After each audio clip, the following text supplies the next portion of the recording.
You know, Charles, I don't know if I've ever seen this movie, The Thomas Crown Oh, Affair, yeah. but I do like a Great. good heist movie. How are you tonight? No, it's a great movie. I think it came out in the early 70s, late 60s or something like that. Or maybe there might be several versions. Yeah, this is the remake with Pierce Brosnan. Well, this is the remake with Epstein, the Epstein affair. And of course, you know, there's all kinds of screwy business going on. We have so much to talk about today with Pam Bondi and her frankly shameful performance in Congress. But, you know, Charles, before we get underway, I have a really important announcement to make. We should be, if everything is working properly, yes, we're joined today for the first time, 5 years to the day, Charles. It was February 11th, 2021, that Crowdsource The Truth 2 was banned from the internet. And, you know, people who were subscribed over there were 27,000 plus people who used to watch us there who, like when the Death Star destroyed Alderaan, it was as if 1,000 voices cried out and then were suddenly silenced. But, you know, I created a very special animation to announce the news to everybody. I don't know if you've had a chance to see this. Yeah, let's give everybody an opportunity to see this. This is a little counter lawfare news. Counter lawfare on the march.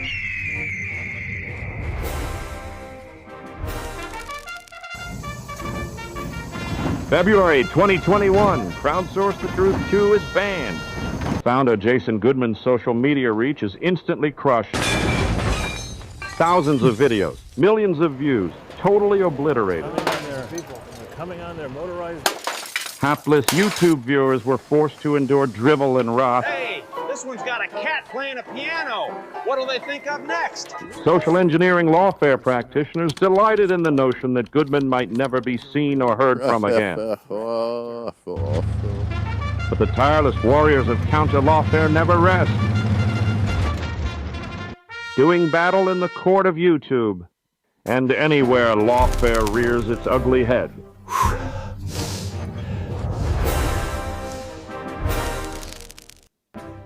There you go, Charles. Counter lawfare on the march. Thank you.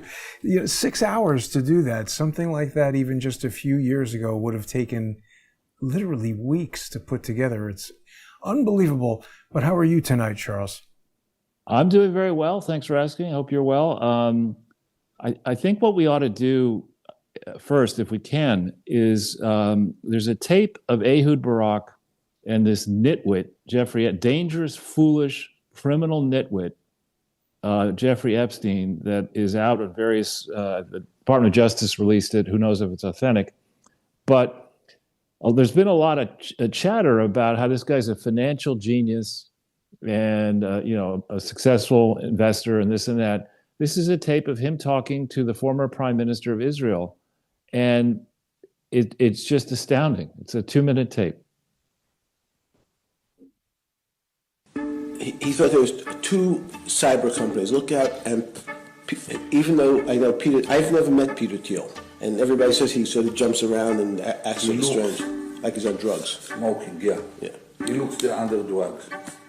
However, he has a company called Palantir, P-A-L-L-E-N.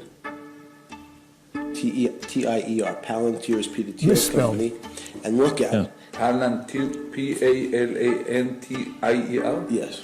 So he thought that Peter would put you on the board of Palantir. Peter Thiel is one of the best. I've never met him. He's going to come here next week. Yeah. So I wanted to talk to him after I talked to you.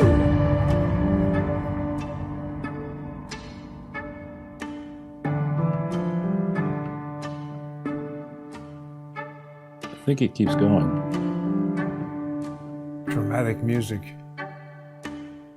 Well, Charles, it's amazing they can't spell. No, there's no way, you know, there are people who have heavy, instead of Brooklyn accent, or I don't know what it is, but you can't spell. You're making these statements about a man you've never met. Palantir is a very well-known company. It's a big company. You should know how to spell the name of the company. Why? I mean, it's preposterous that people like, you know, Bill Gates and Les Wexner and all these people gave this guy any more than a postage stamp, let alone billions of dollars to manage. I would cancel a meeting with a guy who came in and talked to me like that. I'd just say, listen, your time is up. I don't know how you got into this room.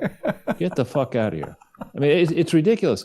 And so for Pam Blondie, and others to try to say, as she did just now, when pressed with reasonable questions, to say, why don't you care about where the Dow Jones is? Okay, idiot. Are you saying that if the Dow Jones went down, that's all we should talk about? Are you saying that when somebody walks in, stands accused of murder in a courtroom, that the defendant can say, why are we talking about this? The Dow is up a lot. It's just ridiculous. And it's not as if Pam Blondie was a Rhodes Scholar and a distinguished litigator or lawyer. To call somebody who's asking her questions who's a member of Congress a washed up lawyer, I mean, you're looking in the mirror right now? It was unbelievable. It was like a hostile deposition. She was treating it like, interrupting them. Even Jim Jordan had to tell her to calm down and let the person speak. Yeah, it's completely wrong. And when you hear, I mean, until recently, I had not heard Epstein's voice. That is not the voice of a superstar investor. It just isn't. And then when on top of that, there are all these suspicious emails, headline 10, 11, talking about girls. There's just, you have lost the ability to have deference at this point. We are past the stage, unfortunately for Trump, we are past the stage that Richard Nixon was not when he had to leave in disgrace, but in the famous Checker speech, when he stood accused of taking a gift that he shouldn't have had or something like that. And he had to go on national television back in the day when that was a real thing. Checkers was the dog? Yeah. And I think we're well past this now. And the problem for Trump, and I said this in November or December of 2016, the problem for Trump is that he is super rich and that he has all of these assets all over the world.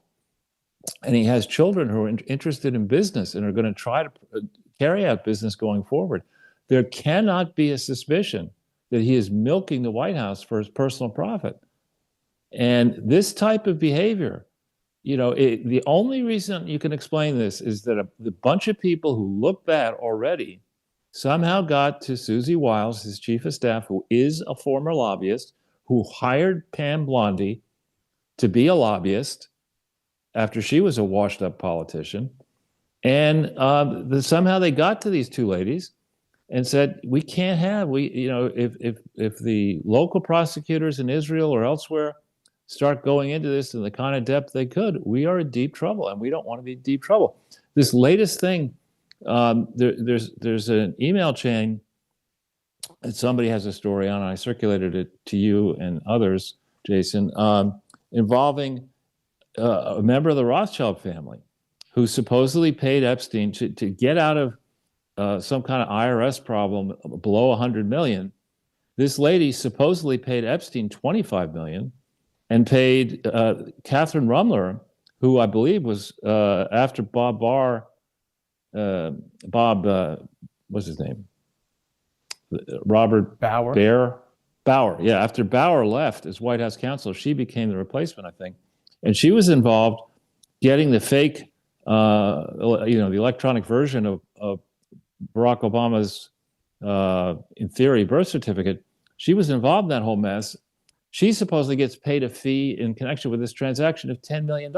There is no way, no how, that you can justify the fee to Epstein, the fee to Rumler, and the fact that somehow Rumler managed to go and survive due diligence to become the top general counsel right now of Goldman Sachs. There is no way she would have gotten through a legitimate vetting if people had pulled hard and said, what the hell were you doing? This is after Epstein has to sign that, that deal in 2008. Well after that, she's collecting this fee after she was White House counsel, and then they put her in to be general counsel at Goldman Sachs. This is preposterous. And what is really dangerous now for Trump is it's not unreasonable to be asking these questions. And the more that you try to say, don't look over there, you're wasting my time, I'm too busy inflating the Dow Jones Industrial Average, the more you do that, the more you look as if you're likely complicit, either you or family members. And you're past a point now where you could just talk your way through it. I mean, the opinion polls that are taken in the next few days that ask whether it's reasonable to press on with investigating what really happened with Epstein are going to be overwhelmingly bipartisan in favor of doing so. And the only reason to try to pretend that that you did a good job or that it's not important to go down this route is because you're implicated, either you or your family members or people close to you. This is not good. It is defending the indefensible.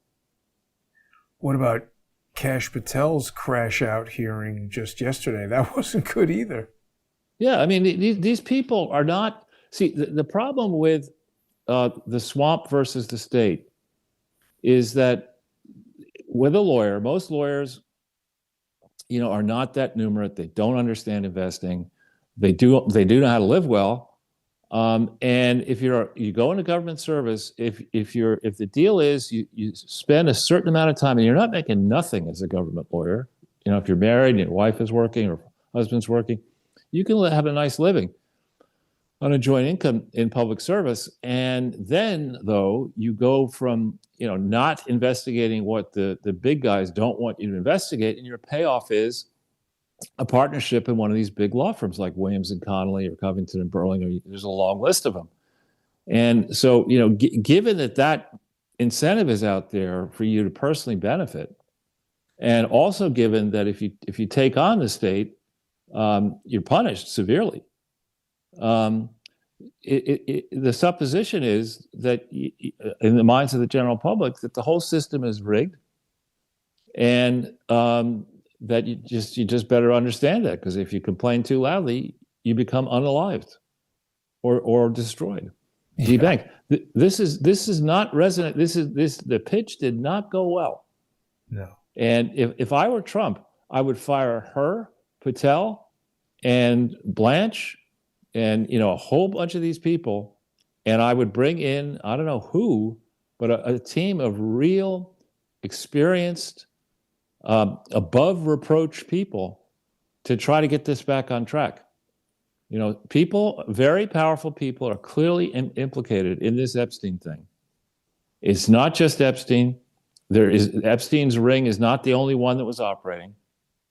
And the question is, at this point, how many people are compromised? To me, it seems like, most of the people, many judges, many government officials, many heads of state, many former heads of state, many billionaires. Because, this guy was not providing, he can't even spell. There's no way the fucking guy was providing state-of-the-art tax advice. There's just no way. How many times have you had a meeting with a tax accountant when they're, 15 and 16-year-old girls running around the office, and there's, a banquet, and there's, it's ridiculous. Absolutely ridiculous. Charles.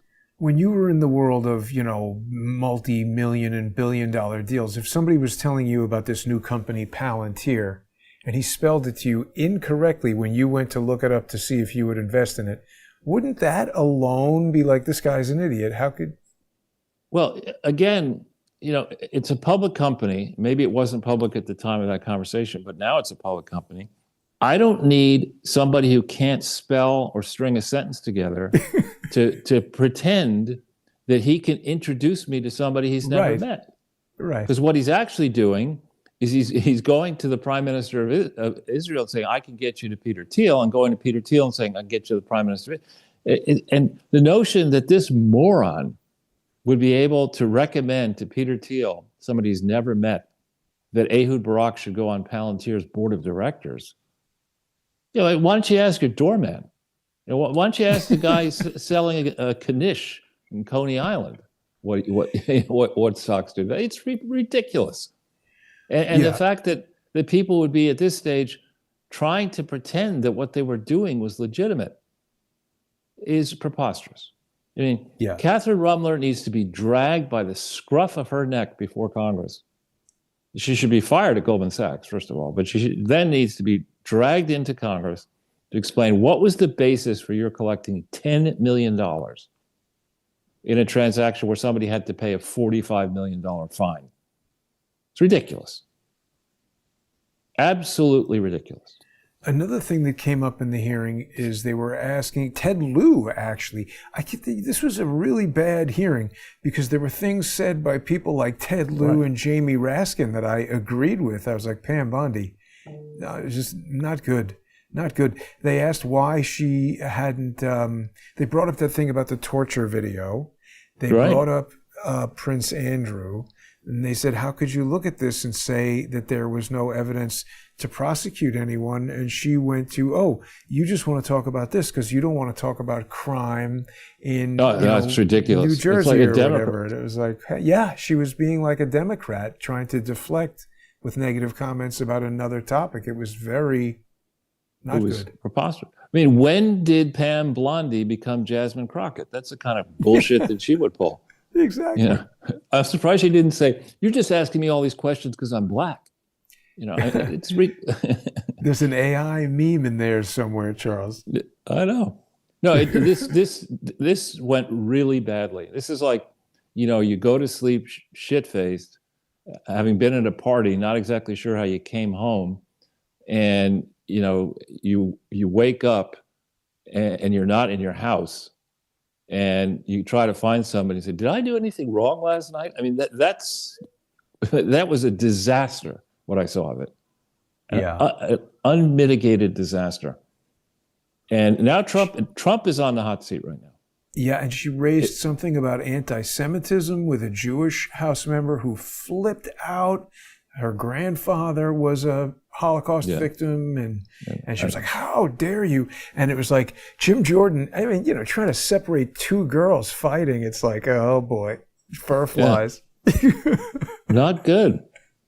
Not good, but also, you know, it's now to the point, the Epstein mess was a tawdry mess, a long time ago, 18 years ago. It was the settlement, right, in 2008. Before the 2008 election. Why did they need to settle that thing before the 2008 election?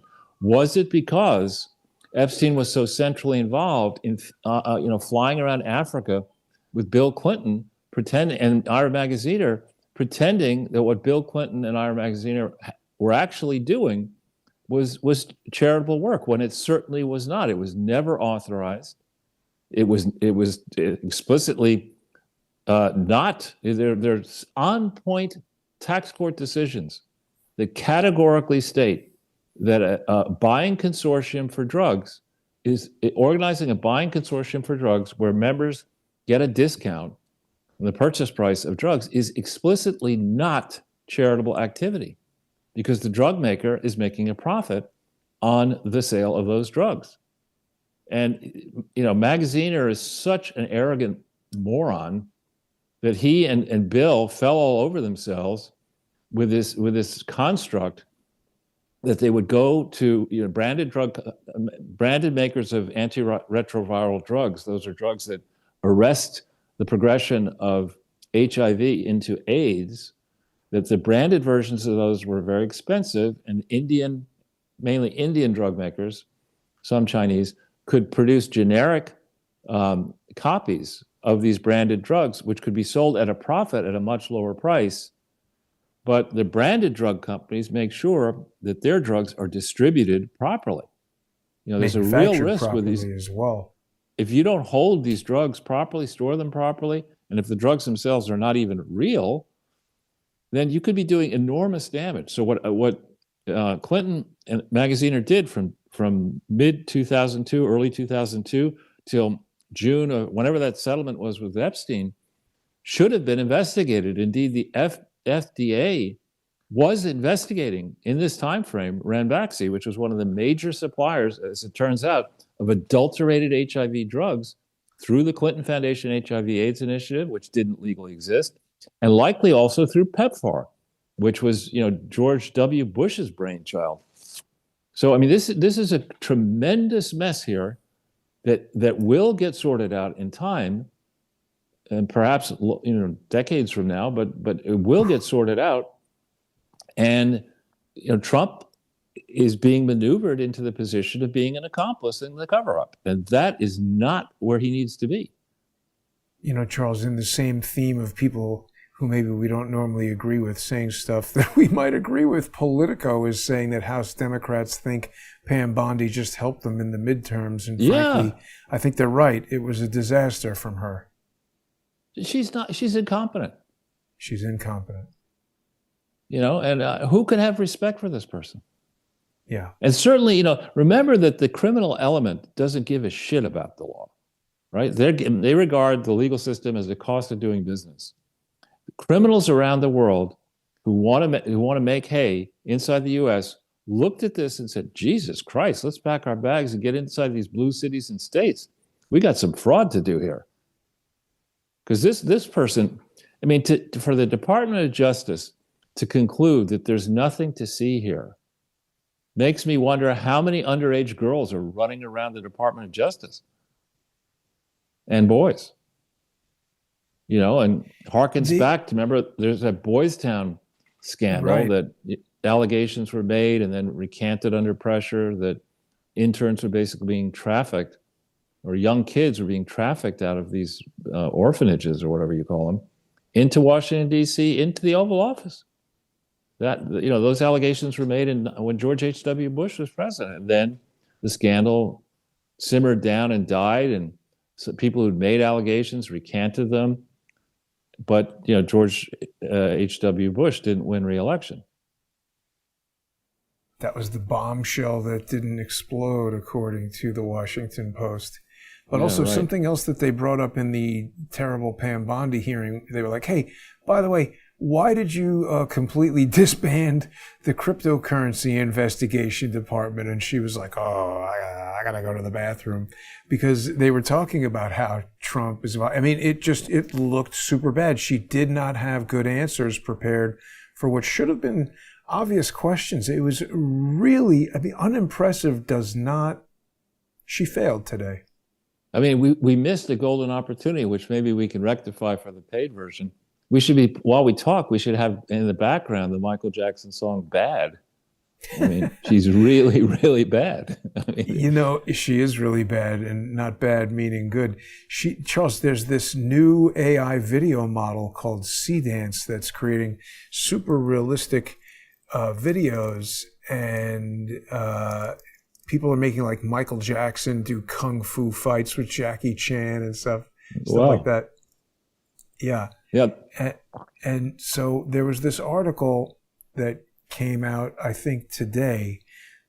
We can talk about this some more perhaps later, but this article came out today from this guy, Matt Schumer, saying something big is happening and most people will be blindsided, where he's just talking about how, over the past, say, 3 or 4 years that people have been using AI, it's gone from being this, frequently hallucinating, interesting tool to something that can really do people's jobs for them. I mean, I'm telling you, if you haven't seen these video demonstrations yet, I don't know how they're letting it make all these copyrighted videos with Michael Jackson and Iron Man and Captain America, but somebody remade a fight scene from the Avengers movie.